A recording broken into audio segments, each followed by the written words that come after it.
देखिए, इससे पहले 7 नंबर सवाल आपको अच्छे से समझ में आ गया होगा। तो अब हम आते हैं 8वां सवाल पे, ध्यान से देखिएगा, है ना। देखिए, तो आप लोग को पता ही है पहले की तरह प्रश्नावली 7.1 आपका वर्ग 10वीं के हैं। आप ध्यान से देखिए, आप लोग को अच्छे से पता है। तो सबसे पहले आप देखिए, इसमें हम ज्यादा डिस्कशन नहीं करेंगे, चलते हैं सवाल पे सीधे हल लिखेंगे। देखिए क्या है, y का मान ज्ञात कीजिए जिसके लिए बिंदु P 2, -3 और Q 10, y के बीच की दूरी 10 मात्रक है। तो आप तक एक बात समझ ही रहे होंगे कि जब ये बीच की दूरी कह रहा है तो आप ही सोचिए कि ये बिंदु P है और ये Q है। तो आप अच्छे से समझ रहे होंगे ना कि P का मान कितना दिया है 2, -3, Q का मान दिया है 10, y। अब इसकी बीच की दूरी दे दिया है 10 मात्रक। आप अच्छे से समझिए कि इसका दूरी 10 मात्रक है। तो ये पूछ रहा है कि y की जगह पे क्या वो मान था जो 10 मात्रक का है y की जगह पे, है ना। तो आपको तो पता है ना, दूरी सूत्र लगाइए, दूरी के जगह पे 10 रख दीजिएगा। उसके बाद आपको पता ही है कैलकुलेशन करना है। तो आप वही चीज यहाँ पे लिखिए। देखिए, जो जो सवाल में दिया है ना, तो आप उसी को लिखिए। दिया है, देखिए क्या दिया है, देखिए बिंदुओं, क्या दिया है, बिंदुओं P 2, -3 और Q दिया हुआ है 10, y, है ना। और जिसके जिसके बीच की दूरी 10 मात्रक है। तो आपको अच्छे से पता लग गया होगा कि ये क्या दिया हुआ है कि नहीं। तो आप बढ़िया से आप सुनिएगा हमारी बात को और बेसिक से समझिए। 10 मात्रक दिया हुआ है, तो आप यहां से पता ही है कि देखो दूरी सूत्र से आप ध्यान से देखिए। तो यहां से आपको पता होगा कि दूरी सूत्र से, देखिए दूरी सूत्र से तो आप देखिए यहाँ पे क्या है P और Q। तो आप दूरी सूत्र जो लिखेंगे ना, तो PQ बराबर लिखेंगे। देखिए PQ और तो रूट ऐसे लगाइए। आपको दूरी सूत्र पता है ना, x2 - x1 के स्क्वायर, y2 - y1 के स्क्वायर। नहीं पता है, आपको पता होगा अच्छे से। मैंने आपको पहला जो वीडियो बनाए थे, पहला भाग 1, उसमें बेसिक से समझाया। अगर नहीं देखे ना तो उस वीडियो को जरूर देखिए, है ना। ध्यान से सुनिए। तो दूरी सूत्र, तो यहाँ से आप ही बताइए कि आपको अच्छे से पता होगा कि x2 - x1, तो ये x2 का मान कितना होगा, आप ही बताइए। P ये Q, तो P1 ये x1 y1, x2 y2। तो x2 के जगह पे क्या रखेंगे 10, x1 के जगह पे 2, अच्छे से पता है, होल स्क्वायर, y2 की जगह पे y, y1 की जगह पे माइनस का 3। तो वो माइनस है ना, तो एक बार माइनस ऐसे देख लीजिए क्योंकि हमें वो दर्शाना है ना। आप देखिए, अब उसका मात्रक दिया 10, तो PQ के बराबर में हम 10 रख देंगे, कोई दिक्कत नहीं, है ना। और यहाँ पे हमें स्क्वायर देना क्योंकि ये स्क्वायर है। ध्यान से समझ रहे होंगे, ध्यान से देखिए आप। अब यहाँ से भी बात सोचिए कि ऐसे रूट लगाना है, 10 में से 2 गया तो 8 का होल स्क्वायर प्लस y को यहाँ पे देखिए y, और ये कोष्ट इधर छोड़ेगा तो प्लस हो जाएगा 3 उसका होल स्क्वायर बराबर को 10। आप उसका टेंशन मत लीजिए, हम क्या लिख रहे हैं, है ना। आप समझ लोगे क्योंकि ये 10 मात्रक आपको दिया हुआ है सवाल में, क्योंकि P और Q के हम चाहते थे यहाँ पर भी 10 रखते थे, लेकिन हम आगे में रख दिए आपको ताकि आसान होगा कैलकुलेशन करते समय, है ना। देखिए, तो यहाँ से आप भी सोचिए कि 8 का वर्ग 64, यहाँ से y + 3 इसका होल स्क्वायर बराबर के 10। तब 8 का वर्ग तो 64 हो गया, लेकिन y + 3 का स्क्वायर करेंगे तो रूट के अंदर में स्क्वायर होगा। तो वहां पे ये देखिए, ये रूट हटेगा कैसे, जब ये रूट नहीं हटेगा, अगर ऐसा कंडीशन बन जाए तो यहाँ पे रूट हटाने के लिए आप क्या कर दीजिए, दोनों तरफ वर्ग कर दीजिए। वर्ग जब ये करेंगे तो आपको पता होगा, अगर मान लीजिए रूट के अंदर 6 है, अगर इसका स्क्वायर कर दिया, इधर अगर 4 है इसका भी स्क्वायर कर दिए, तो दोनों में कोई अंतर नहीं हुआ।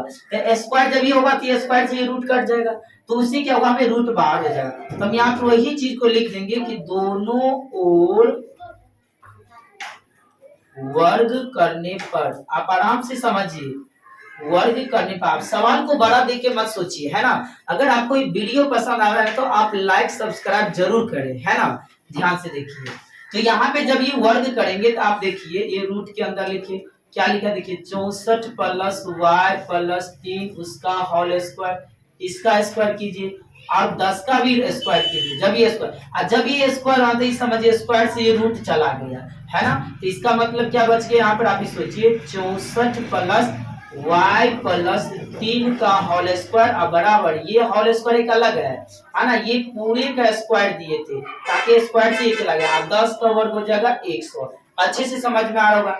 आप ही आप बताइए कि यहाँ पे बताइए कि हम y प्लस 3 को हम यहाँ पे होल स्क्वायर लगा रहे हैं, तो देखिए पहले एक बार 64 रहने दीजिए, तो a प्लस b का होल स्क्वायर आपको पता होगा a स्क्वायर प्लस 2a का काम कर रहा है y, b का काम कर रहा है 3 प्लस अब b का स्क्वायर तो होल स्क्वायर 3 का बराबर का 100। अच्छे से आपको समझ में आ रहा है। आप देखिए जाति को भी नहीं सजाना, देखिए पहले आपको एक बार सेटिंग कीजिए y स्क्वायर तो 2 को 3 से गुना होगा तो 6y प्लस 3 के स्क्वायर 9 बराबर का 100। अच्छे समझ में आ रहा है। देखिए आप थोड़ा यहाँ से बना रहे हैं, आपको देखने में दिक्कत होगा। देखिए यहाँ पे तो यहाँ पे क्या लिखा है, देखिए आसान तरीका से। अब यहाँ पे देखिए y square plus 6y, y square plus का 6y, अब देखिए प्लस का 9 प्लस का क्या लिखा 64, तो इसको हमें जोड़ देना है ना। तो 9 को और 64 को जोड़ेंगे तो ये हो जाएगा आपका 73 बराबर हो जाएगा। तो देखिए अब बराबर में क्या लिखना है 100। आप देखिए y स्क्वायर प्लस का 6y, अब देखिए हमें करना क्या है प्लस का 73।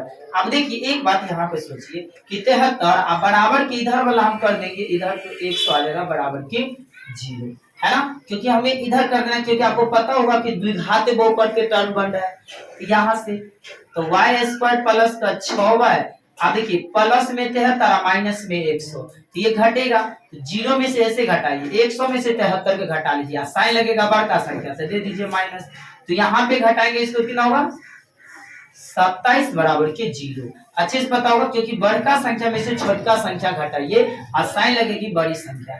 अब यहाँ से देखिए कि आपको ये द्विघात बहुपद के टर्म बन गया, तो आपको पता होगा ना कि बाहर से बाहर गुना, तो इसके पहले कुछ नहीं थे, एक को 27 से गुना करेंगे तो 27, फिर 27 को फैक्टर तोड़ दीजिए 3 से लगेगा 9, फिर 3 से लगेगा तो 3, और हमें पुराना है 6 बीच में, तो 3 तिया हो गया 9 और एगो ले लीजिए 3, तो हमें प्लस का पुराना है, तो देखिए प्लस में 9 लेना पड़ेगा माइनस में 3, तब ना आपको प्लस माइनस में घटेगा, 9 में से 3 लिया तो 6, और वो भी प्लस में होगा क्योंकि बड़का संख्या का। आप कहते होंगे कि सर अच्छा हम 3 लेंगे देखिए प्लस में और माइनस के 9 तो नहीं होगा, क्यों नहीं होगा आप देखिए प्लस में अगर 3 है और माइनस में ना, तो प्लस माइनस में तो घटेगा, लेकिन 9 में से 3 गया तो 6 तो ठीक है, लेकिन साइन बड़की संख्या की लगेगा तो माइनस में ना हो गया, यहाँ पे है प्लस में, तो इसीलिए कंडीशन ये वाला कंडीशन नहीं लगेगा। तो हमें लगाना क्या है y स्क्वायर प्लस का 9y और माइनस के 3y और माइनस के 27 बराबर के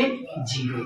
बढ़िया से समझ में आता होगा आपको, आपको पता ही है। अब यहाँ पे क्या हो गया कॉमन लेना है, तो y में और 9y में कैसे कॉमन लेंगे, आप ये देखिए दोनों में कौन सा कॉमन जा रहा है, यहाँ पर भी y है यहाँ पर भी y है, तो y कॉमन जाएगा तो यहाँ से बचेगा y, और देखिए y को y से गुना करेंगे तो y स्क्वायर प्लस y से y चला गया तो ये बचेगा 9।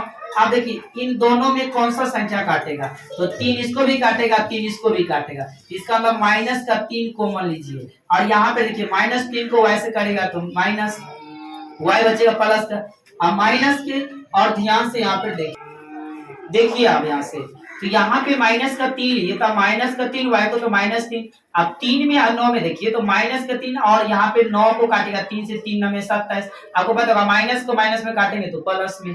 और एक बात और याद रखिए कि कॉमन दोनों जगह सेम होगा, अगर ये दोनों जगह सेम नहीं हो रहा तो आप सोचिए कि आपको वो कॉमन गलत ले रहे हैं, है ना। आप देखिए एक बार मैं फिर से कहता हूँ, देखिए फिर y को y से y स्क्वायर प्लस 9 को y से तो 9y, आप देखिए माइनस का 3 और y को तो माइनस का 3 तो माइनस का 3 प्लस 9 को माइनस को गुना करेंगे तो माइनस में 27 है ना बराबर का 0। यहाँ पे ऐसा भी कंडीशन बन जाता है कि नहीं, तो आप इसको ध्यान रखिए। अब देखिए बाहर बाहर क्या है, तो माइनस के देखिए बाहर में y माइनस के 3 अब बाहर है, अंदर में क्या है y प्लस के 9 अब बराबर के आगे क्या है 0, तो दोनों एक ही लेना दोनों कॉमन में से। अब क्या कीजिए y माइनस के 3 बराबर के 0, ये इस पे भी 0 है और इस पे भी 0 है, यहाँ पे याद देके लिखिए, देखिए क्या लिखना है y प्लस 9 बराबर के 0। अब यहाँ पे जब y बराबर है तो यहाँ से क्या होता है स्थिति बन जाता है फर्स्ट टर्म और यहाँ पे बन जाता है आपका सेकंड टर्म, है ना। तो आपको ध्यान रखना है आपको। फर्स्ट टर्म देखिए y माइनस के 3 बराबर के 0, तो y बराबर करेंगे तो 0, ये माइनस उधर जाएगा तो प्लस होगा। ध्यान से देखिए, तो y बराबर हो गया 3। और यहाँ पे देखिए क्या लिखा है, y प्लस का 9 बराबर के 0, तो y बराबर 0 प्लस उधर गया तो माइनस, y बराबर हो गया माइनस के 9। तो y का मान देखिए क्या क्या आया, y बराबर 3, तो y बराबर 9। हम यहाँ पे लिख देंगे, अतः y बराबर क्या आ गया, माइनस के 3 और माइनस का नहीं है, प्लस का 3 है और माइनस का 9 है। तो यही हमें यहाँ पर वो जो आंसर पूछ रहा था कि y के जगह पे क्या था कि वो 10 मात्रक आया, तो y के जगह पर अगर आप 3 भी रखोगे तो 10 आ जाएगा, y के जगह पर अगर माइनस 9 भी रखिएगा तो आपको 10 आ जाएगा। तो आप ध्यान रखिए। तो देखिए अगर सवाल अगर ये बड़ा हो रहा है ना, तो आप उससे मत सोचिए कि उसे घबराना नहीं है आपको कि ये क्या है, वो कैलकुलेशन बढ़ रहा है। मैंने पूरी बारीकी से वो कैलकुलेशन को ऐड किया है ना, इसीलिए आपको ऐसा लग रहा है ना। होता क्या है कि बहुत जगह बनाता है सवाल, कुछ कुछ कैलकुलेशन पे स्किप करके बनाता है, लेकिन पूरे मैंने एक्सप्लेन करके आपको दे दिया है ना। तो कभी भी सवाल को देख के ये मत सोचिए कि हमें समझ में नहीं आ रहा। अगर कोई भी बात समझ में नहीं है ना, तो आप कमेंट सेक्शन में हमें जरूर बताइएगा, है ना। इससे अगला सवाल मैं आपको नेक्स्ट वीडियो में डालूंगा। इसी के साथ आपका ये लेक्चर खत्म होता है। Thank you, have a nice day.